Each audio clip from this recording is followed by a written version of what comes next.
అసమర్థ ప్రభుత్వం భక్తుల ప్రాణాలు కాపాడలేని అసమర్థ ప్రభుత్వం. అన్నా వాళ్ళు ఎలాగే మీరు రామగండి మధ్యలో ఒక్క నిమిషం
फोटो को आप फोने भाई आप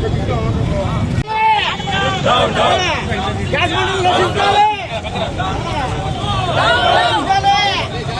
डाउन डाउन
ముందుకు రాలా ఫ్లెక్సీకి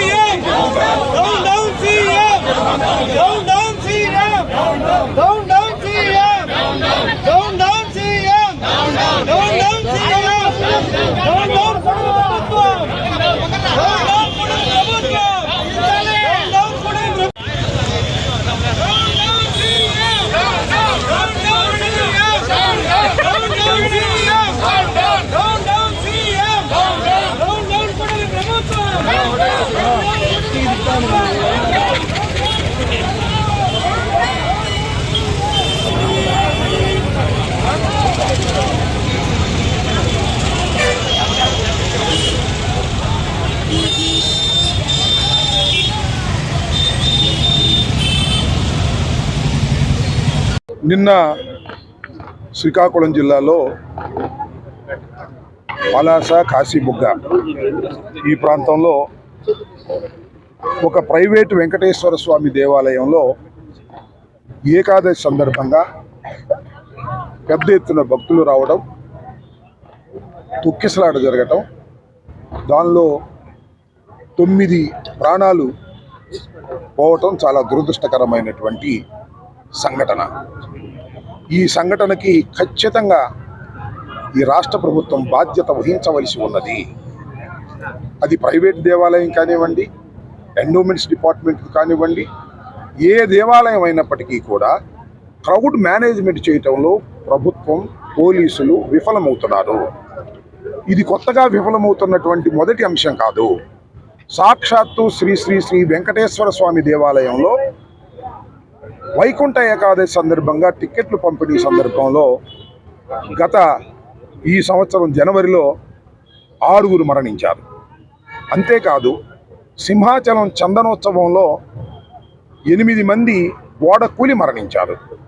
మళ్ళా ఇవాళ వెంకటేశ్వర స్వామి దేవాలయంలో ఒత్తిడిలో మరి 9 మంది మరణించారు. ఖచ్చితంగా ఈ ప్రభుత్వం క్రౌడ్ మేనేజ్ చేయటంలో ముఖ్యంగా దేవాలయాల్లో ఫెయిల్ అవుతున్నది. ఇదేం కొత్త కాదు. చంద్రబాబు నాయుడు గారు ఎక్కడికి వెళ్ళినా ఇలా క్రౌడ్ మేనేజ్మెంట్ చేయటంలో పోలీసులు విఫలమవుతున్నారు. దానికి ప్రధానమైన కారణం ఏమిటంటే, ఒకటి, వారి దృష్టి క్రౌడ్ మేనేజ్మెంట్ మీద లేదు. పోలీసులు జాగ్రత్త తీసుకోవాలనే ఉద్దేశంతో లేరు. పోలీసులు తప్పుడు కేసులు పెట్టి ఏ విధంగా వైఎస్ఆర్సీపీ మీద కక్ష తీర్చుకోవాలనే దృక్పథంతో పోలీసు వ్యవస్థ మొత్తం పనిచేస్తుంది. కడవ డ్యూటీస్ అన్ని మానేశారు. అదొక కారణం. రెండవది, దేవుడి కోపం వచ్చి ఉండొచ్చు. ఎందుకంటే చంద్రబాబు నాయుడు గారు దేవాలయాలని అడ్డం పెట్టుకొని జగన్మోహన్ రెడ్డి గారిని వైఎస్ఆర్ కాంగ్రెస్ పార్టీ మీద బురదల్లే కార్యక్రమాలు చేస్తున్నారు. తిరుపతి ప్రసాదంలో ఎంత అన్యాయం అండి! లక్షలాది కోట్లాది మంది భక్తులు తిరుపతి ప్రసాదం తిన్న తరువాత ఆ చేసిన తిరుపతి ప్రసాదంలో పంది కొవ్వు, పశువు కొవ్వు, మాంసం కొవ్వు కలిసి ఉంది అని చంద్రబాబు నాయుడు గారు సాక్షాత్తు ప్రచారం చేయటం, కేసులు పెట్టడం, ఇది ఎంత దురదృష్టకరమైనటువంటి పరిణామం. ఇలాంటి పరిణామాల వల్లనే చంద్రబాబు నాయుడు గారు చేస్తున్న పాపాల వల్లనే ఈ విధమైనటువంటి మరణాలు సంభవిస్తున్నాయనేది మా అభిప్రాయం. దీన్ని ప్రజలు కూడా ఆలోచించవలసిందిగా నేను ఇవాళ కోరుతూ ఉన్నాను. దానికి నిరసనగా వారి ఆత్మకు శాంతి కలగాలని, ప్రభుత్వం చేస్తున్నటువంటి ఈ కార్యక్రమాలని ఏదైతే క్రౌడ్ మేనేజ్మెంట్ చేయటం విఫలమవుతాం బుద్ధి తెచ్చుకొని ఇలాంటి ప్రమాదాలు జరగకోకుండా తగు చర్యలు తీసుకుంటారని భావిస్తున్నాం. మన రాష్ట్రానికి నిజంగానే ఒక దరిద్రం పట్టుకున్నట్టుంది. ఎందుకంటే ఈ సంవత్సరంలోనే 2025 జనవరిలో ఏ విధంగా తిరుపతిలో జరిగిందో మనం చూస్తున్నాము. అలాగే సింహాచలంలో ఏప్రిల్లో జరిగింది. అలాగే ఇప్పుడు మరి నిన్న జరిగిన సంఘటన నిజంగానే బాధాకరం. ఆ కుటుంబాలకి నిజంగానే దేవుడు మనోధైర్యం ఇవ్వాలని, అలాగే వాళ్ళ ఆత్మకి శాంతి కలగాలని, ఎవరెవరు చనిపోయారో వాళ్ళ ఆత్మకి శాంతి కలగాలని కోరుకుంటున్నాను. ఈ కూటమి ప్రభుత్వం వచ్చిన తర్వాత కేర్లెస్నెస్ వల్ల ఎంతోమంది ప్రాణాలు, అంటే వివిధ దేంట్లో అంటే ప్రతి ఒక్క విభాగంలో కూడా, ఎందుకంటే రోగులతో చాలామంది చనిపోతున్నారు, డయేరియాతో కానీ, లేకపోతే ఏవేమి రోగాలు వస్తున్నాయో కూడా తెలియకుండా మనకి తురకపాలెంలో ఏ విధంగా చనిపోతున్నారో చూస్తున్నారు. అలాగే వీళ్ళ నిర్లక్ష్యం వల్ల ఏ విధంగా ప్రాణాలు కోల్పోతున్నారు, అది కూడా ఎక్కువగా టెంపుల్స్లో, అంటే వెంకటేశ్వర స్వామి టెంపుల్లోనే జరగడం కూడా నిజంగానే బాధాకరం. ఎందుకంటే వీళ్ళు చేసిన ఏంటంటే ఫాల్స్ ఎలిగేషన్స్ వల్ల, అంటే కల్తీ నెయ్యి అని చెప్పి ఏ విధంగా దేవుడి దగ్గర ఏ విధంగా చెప్పారో దానివల్ల నిజంగానే ఈ రోజు వరకు ఎంతోమంది ప్రాణాలు కోల్పోతున్నారు. వీళ్ళ నిర్లక్ష్యం, వీళ్ళ కేర్లెస్నెస్, వీళ్ళ ప్రికాషన్స్ తీసుకోకుండా ఎక్కడ కూడా అక్కడ దాదాపుగా 2500 మంది వరకు పట్టే ప్లేస్లో, టెంపుల్లో దాదాపుగా అక్కడ దాదాపు 28,000 మంది వచ్చారు. దానికి వాళ్ళు చూసుకోవాల్సిన నిర్లక్ష్యం లేకుండా ఎండోమెంట్లో లేదని చెప్పి ఏదో చేతులు దులుపుకుంటున్నారు. అలాగే కంపన్సేట్ ఇస్తాము ఈ ప్రాణాలకి మేము చెప్తున్నారు. ప్రాణాలు పోయిన తర్వాత వాళ్ళు దిగ్భ్రాంతి చూపడం కన్నా ముందే ప్రికాషన్స్ తీసుకొని అక్కడ ఏ విధంగా చర్యలు తీసుకోవాలి. ఎందుకంటే ఎక్కువ మంది వస్తారని తెలిసి కూడా, ఎందుకంటే ఏకాదశి ఉంది, ఎక్కువ మంది జనాలు వస్తారు చేస్తారు. అది ఒక అందరూ అక్కడ ఒరిస్సా దగ్గర సంబంధించిన వాళ్ళు కానీ అక్కడ వివిధ ప్రాంతాల నుంచి కూడా అదొక టెంపుల్గా వెంకటేశ్వర స్వామి టెంపుల్ దగ్గరికి వస్తాము అంటే మరీ ముఖ్యంగా పేదోళ్ళు వస్తారు. ఎందుకంటే తిరుపతికి రాలేని వాళ్ళు అంతా అక్కడికి వస్తారు. కాబట్టి వాళ్ళందరినీ చూసుకోవాల్సిన బాధ్యత ఈ కూటమి ప్రభుత్వం ముందుంది. కానీ గతంలో మీరు చూసుకుంటే 5 సంవత్సరాలు జగన్మోహన్ రెడ్డి గారు ప్రభుత్వం ఉన్నప్పుడు ఎప్పుడు ఇలాంటి సంఘటనలు ఎప్పుడు జరగలేదు.